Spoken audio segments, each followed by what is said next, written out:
Rahasia pertama, saya mulai dari sini dulu.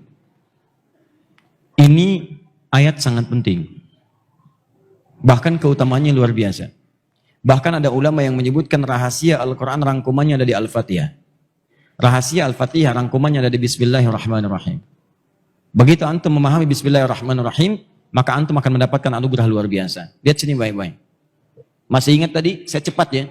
Nanti kalau antum ingin detailnya, lihat kajian saya yang tempo lalu tentang menyampaikan tafsir Al-Quran. Di tafsir itu bahasan dari Al-Fatihah, mulai dari Bismillahirrahmanirrahim. Saya jelaskan dengan cukup detail. Sekarang saya percepat. Lihat, masih ingat tadi? Rahman itu sifat Allah kasih dalam urusan apa? Dunia. Dunia. Yang dimaksud dunia di sini, sifat Rahman ini diantaranya mengabulkan dan memudahkan apapun yang antum butuhkan dalam kehidupan dunia. Bahkan langsung Allah katakan, kalau kamu butuh apapun, panggil saya. Dan kalimatnya menyebutkan, panggil Ar-Rahman. Di mana dalilnya Ustaz? Quran, surah 17, ayat 110. Paling kanan sebelah atas, agak ke tengah. Qulid'ullaha awid'ur Rahman. Kalau kamu punya persoalan, punya kebutuhan, punya keinginan apapun, dalam urusan-urusan kamu, terutama di dunia kamu, ya, urusan rumah tangga, urusan kantor, pekerjaan, kehidupan sosial. Kata Allah, jangan berkeluh kesah, capek, jangan bikin status, tidak menyelesaikan masalah. Ingat, kalau ada persoalan, gak usah diungkapkan di status antum. Status tuh yang baik-baik aja. Share hadis, share ayat, share nasihat, itu status. Ini masalah di-share ke orang. Kamu tidak seperti yang aku duga. Orang penasaran. Yang paling aneh ditungguin, tak ada komen belum ya? Tak ada komen belum ya? Aduh, sampai mau tidur masih dicek juga. Belum ada komen sama sekali. Bikin status lagi di bawahnya di komen. Ternyata selama ini tidak ada yang memperhatikan aku. Capek. Nih, panggil Allah. Ketika Anda memanggil Allah, awid ar-Rahman. Minta dengan namanya Rahman. Rahman, ya Rahman, Rahman, ya Rahman. Ternyata sifat Rahman itu diantaranya mengabulkan apapun yang antum inginkan dalam urusan dunia. Bahkan ada yang belum minta, saking dekatnya dengan Ar-Rahman, itu Allahu Akbar. Belum minta sudah dikasih. Qulid Allah awid Ar-Rahman. Allah Ar-Rahman. Apa rahasianya? Karena banyak ustadz orang yang minta, ya Rahman, ya Rahman, ya Rahman, ya Rahman. Mudahkan pekerjaan saya. Ya Rahman, ya Rahman, ya Rahman, ya Rahman. Anugerahkan saya rezeki berlimpah. Ya Rahman, ya Rahman, ya Rahman, ya Rahman. Dekatkan pada pernikahan saya jika engkau ridhai itu semua. Tapi tidak terkabul. Pekerjaan jadi sulit, rezekinya kok tiba-tiba tidak susah. Tiba-tiba sudah mau menikah diambil orang, gitu kan? Wah, susah. Apa yang salah? Ternyata kesalahan pertamanya terletak kepada huruf ba di sini, memaknai dan mengamalkan huruf ba.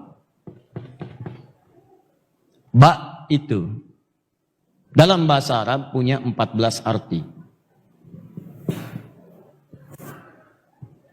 Kalau ingin referensi, temukan kemudian di kitab namanya Mughnil Labib an Kutubil A'arib, karya Ibnu Hisham Al-Ansari. Mughnil Labib. Terkenal kitabnya. Gak banyak kok, cuma 2 jilid.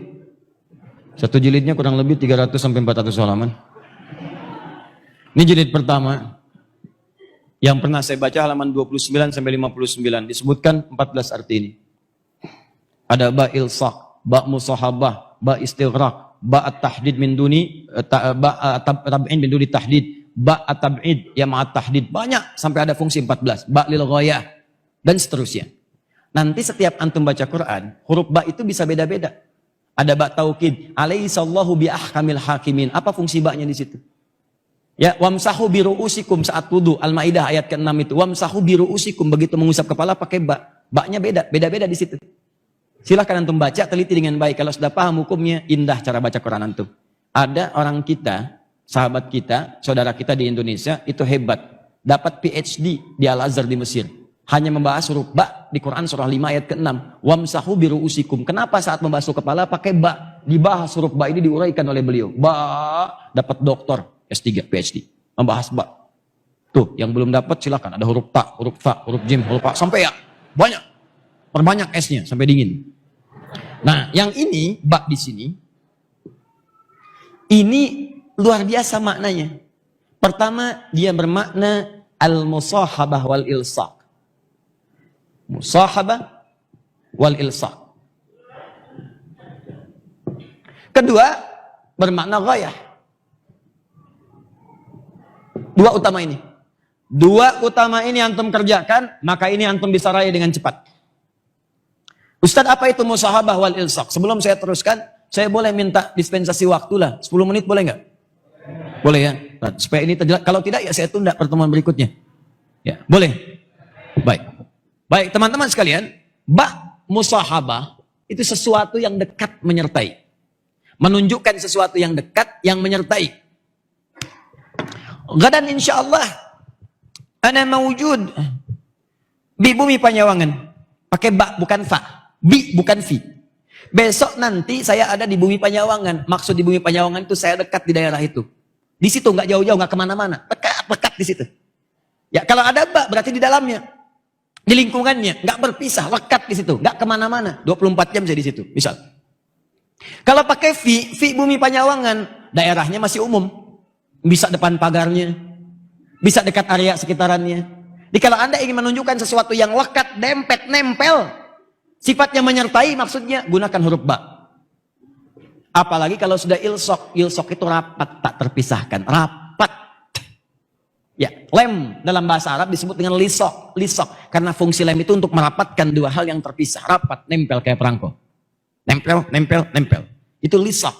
Ilsok adalah upaya untuk merapatkan sesuatu sehingga dekat tak terpisahkan. Nah, ba-nya di sini perhatikan, disambungkan kemudian dengan kalimat Allah, Bismillah. Maksudnya apa?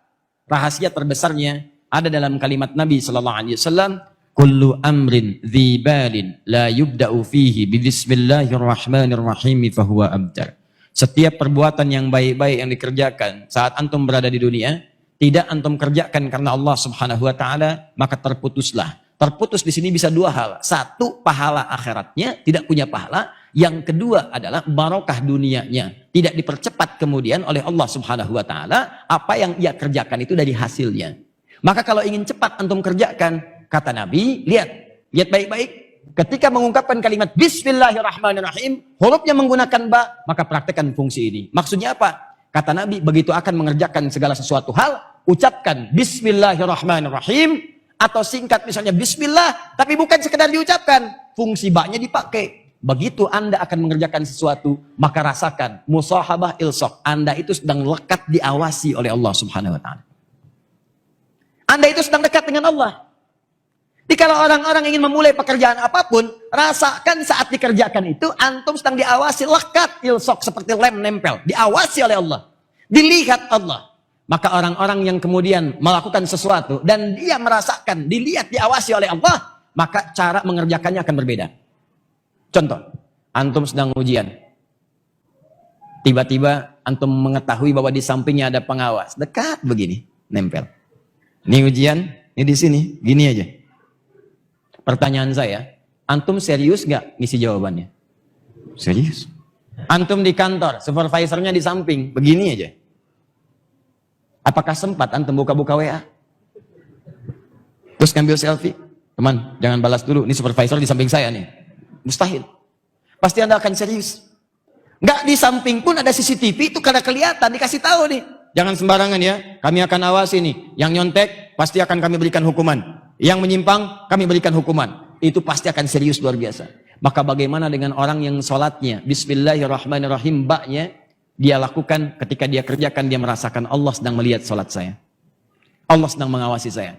Maka dia akan pastikan belajar membacakan Al-Fatihah dengan sempurna, baca Quran sempurna, karena malu. Masa sudah sering sholat bacaannya belum sempurna? Anda menghadap manusia saja, kata-kata ditata tiap malam. Besok ketemu gubernur sampai nulis dulu, dipelajari dulu di depan cermin sampai bilang belum hafal juga gitu ya. Ya. Ini antum berhadapan dengan Allah yang menciptakan semuanya, yang pengen segala hal dikabulkan. Masa menghadap Allah pernyataan kita masih belum jelas juga, bacaan kita masih berantakan? Maka orang yang Bismillahirrahmanirrahim begitu mengucapkan Bismillah karena merasa Allah mengawasinya, maka dia akan serius mengerjakan sesuai dengan ridha Allah Subhanahu wa taala. Nah, ridha itulah yang akan mempercepat apa yang antum butuhkan. Termasuk mohon maaf nih, duduk kantor, lihat baca proyek, tiba-tiba datang memo, Pak tolong mudahkan proyek yang nomor 6 Pak, di sini ada fee-nya, insya Allah, pakai insya Allah lagi ya, 1 miliar. Tolong tanda tangan Pak, tinggal tanda tangan. Kalau antum paham dengan kalimat ini, Bismillahirrahmanirrahim, begitu antum akan ucapkan itu, begitu mau tanda tangan, sesuatu yang tidak benar, Bismillah, antum merasa pekerjaan antum diawasi oleh Allah. Sebelum kerja, Bismillahirrahmanirrahim, antum merasa diawasi oleh Allah. Langkah antum dilihat Allah, kemanapun diawasi, maka mustahil antum melangkahkan kaki pada yang maksiat. Mampir-mampir ke tempat gak jelas itu gak ada. Karena tahu ketika berjalan Allah mengawasi. Dan tahu Allah mengawasi, mustahil tangan digerakkan. Takut antum. Kenapa Pak? Dipegang aja Pak. Apa Anda tidak sadar kita sedang diawasi Allah? Kita memang berdua, tapi Allah melihat kita. Apa antum ridha saya diwafatkan dalam keadaan sedang maksiat? Siapa yang bisa menjamin saya sehat? Begitu saya tanda tangan, saya wafat. Uangnya tidak saya terima, tapi neraka jaminan bagi diri saya. Maaf, saya tinggalkan semua ini. Walaupun saya harus kehilangan pekerjaan. Tapi Pak, orangnya mengatakan tambah 100 miliar Pak. Gak peduli. Saya sudah tinggalkan semua itu. Pak, orangnya mengatakan tambah lagi 500 miliar Pak. Sebentar, saya istikharah dulu. Saya istikharah dulu. Nggak ada. Kalau sudah begini, sudah. Nggak peduli dia mau dikasih berapa, sudah. Dia nggak akan tukar surga dengan dunianya. Paham ya? Nah, jadi teman-teman sekalian, ini kalimat ini terakhir goyah. Dia tujukan semua karena Allah. Jadi kalau antum kerjakan segala hal, misalnya, maaf sekali. Antum mau kerja nih, ucapkan Bismillahirrahmanirrahim. Antum mau belajar, masuk kampus pendidikan, Bismillahirrahmanirrahim. Maka baknya di sini menjadikan tujuan, goyah itu tujuan. Semua aktivitas lakukan karena Allah.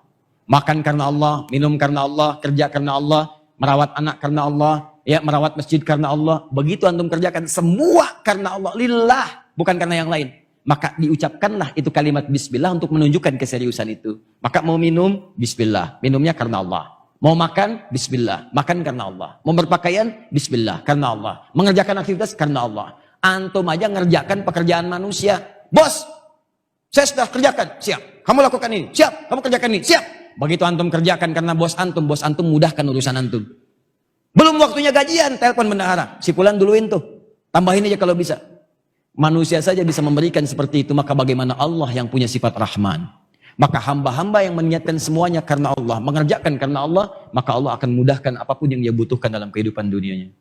Ini rahasianya. Jadi kalau antum ada kesulitan dalam kehidupan dunia, coba cek dulu, mungkin salah niat. Niatnya untuk dunia aja, maka Allah pun jadikan hukum dunia. Tapi kalau antum jadikan itu karena Allah, maka Allah jadikan hukum akhirat diturunkan ke bumi. Sesuatu yang belum diraih dengan pekerjaan diturunkan dengan begitu mudahnya. Lakukan. Coba teman-teman yang kerja selama ini. Ya, saya mau tanya pada Anda, dari pekerjaan Anda itu belasan tahun sampai dengan sekarang, atau sampai sudah selesai, berapa persen dari pekerjaan yang dikerjakan karena Allah? Itu antum yang kuliah, yang belajar, yang ke kampus, sampai sekarang. Niat antum belajar itu untuk apa? Cari ijazah, cari PK, cari kerja. Kalau cuma begitu, jangankan antum, yang lain pun udah banyak. Bahkan yang belum beriman pun seperti itu juga. Apa bedanya antum dengan mereka? Mesti ada perbedaan, karena apa yang kita kerjakan itu akan kita bawa pulang. Itu poinnya. Termasuk ustadz juga sama, ingetin tuh. Ustadz doakan, ingatkan supaya dakwahnya karena Allah, bukan karena yang lain. Sebab kalau sudah urusan dunia, udah repot tuh. Sebab ustadz itu jadi panutan. Kalau dakwahnya diarahkan ke urusan dunia, maka umatnya pun akan celaka. Itu yang keliru nanti. Karena itu teman-teman sekalian, kembali kemudian ke sini, terakhir, semua yang dikerjakan karena Allah, bukan cuma dunia dapat, akhiratnya pun dapat. Dunia itu otomatis, nih, contoh ya, misalnya minum nih. Saya ambil contoh, ada dua orang, punya gelas yang sama. Mereknya sama Akhir TV. Ada penutupnya. Volume airnya sama, nggak sampai penuh. Ya, airnya air bening, ya kan? Sama semuanya. Jadi yang satu, dua-duanya muslim. Non-muslim kita simpan, dua-duanya muslim. Yang satu cuma minum aja, minum. Yang satu dia ucapkan bismillah. Bismillahirrahmanirrahim, dia minum.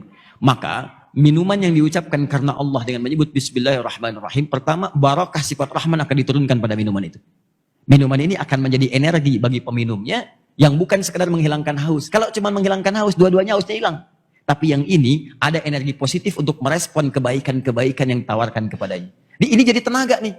Walaupun cuma minum. Makanya orang-orang puasa saat Ramadan, kenapa tambah kuat dibanding sebelumnya? Karena apa yang mereka makan dan minum, dia niatkan karena Allah. Bukannya karena Allah, sahurnya karena Allah, macam-macam, lebih kuat. Kalau yang lemes-lemes itu kelihatan, makannya banyak tapi lemesnya banyak. Kenapa? Karena targetnya cuma makan minum aja. Baru sahur, dananya buka. Hari ini buka jam berapa ya? Udah pesen tuh. Bahkan dari malam dari nyiapkan menu buka. Besok buka pakai apa? Yang seperti itu nggak akan jadi tenaga. Betul. Habis di masjid, tiduran lagi. Nyampe rumah, tidur lagi. Masuk kantor, ke musola, tidur lagi. Bahkan hadis palsu. Niyamus shaimi ibadah. Tidur orang puasa, ibadah. Palsu. Ya, jadi itu yang berbahaya. Tapi ketika antum niatkan Bismillahirrahmanirrahim, karena Allah jadi tenaga. Yang kedua, kalimat Bismillah itu nanti akan mendapatkan barakah dari sifat rahim, memberikan kemuliaan pahala akhirat. Itu yang disebut dengan pahala. Jadi begitu antum ucapkan Bismillah atau Bismillahirrahmanirrahim, airnya menghilangkan haus, tapi kalimat Bismillahirrahmanirrahimnya mendatangkan pahala. Minimal 10 dituliskan nilainya. Quran surah ke-6 ayat ke-160. Man jaa bil hasanati falahu asyru amsalihha. Pekerjaan diniatkan karena Allah jadi hasanah, nilainya 10. Itu yang disebut dengan amal saleh.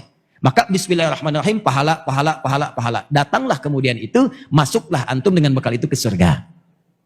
Pertanyaan saya, berapa banyak aktivitas kita yang kemudian disertakan dengan sifat ini?